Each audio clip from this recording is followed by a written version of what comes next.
The Battle of Neuve Chapelle started on the 10th of March 1915. 1915. The Battle of Neuve Chapelle. Neuve Chapelle, on the French side of the Belgian border.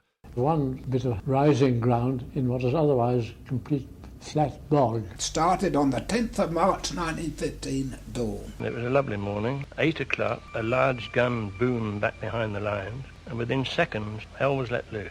Every gun kind of mile front was blasting at full force. Before the attack at Neuve Chapelle began, there was a remarkably intense artillery bombardment. The bombardment was the most impressive I heard throughout the war. It was quite brief, and it was nearly all field gun fire. The guns were fired at such a rapid rate that the noise was absolutely shattering. And this kept up for some time. You could hear the large shells roaring right over the top of it. Our advancing infantry suffered only moderate losses. The British were trying to blast through the German barbed wire before the infantry went over the top. They were trying to take the German front line and regain the village of Neuve Chapelle. After a bit, we found one or two coming our way, and eventually we had to go over the top. We went on so far, but we didn't meet the enemy. This was about dinner time. On the left part, the artillery bombardment failed. The German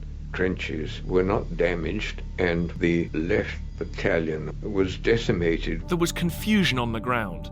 It was almost impossible for the infantry to communicate with the artillery. The British guns were also running out of ammunition. The casualties were enormous. This is the first really big battle of that type. We did not know what a deadly weapon the machine gun was, and we did not realise that the wire wasn't cut. A lot of the forces involved were Indian. For an advance of just 1 mile, over 10,000 men were killed or wounded. Well over a third of them were Indian. Throughout the war, I never saw such dreadful casualties as occurred on that particular bit of front.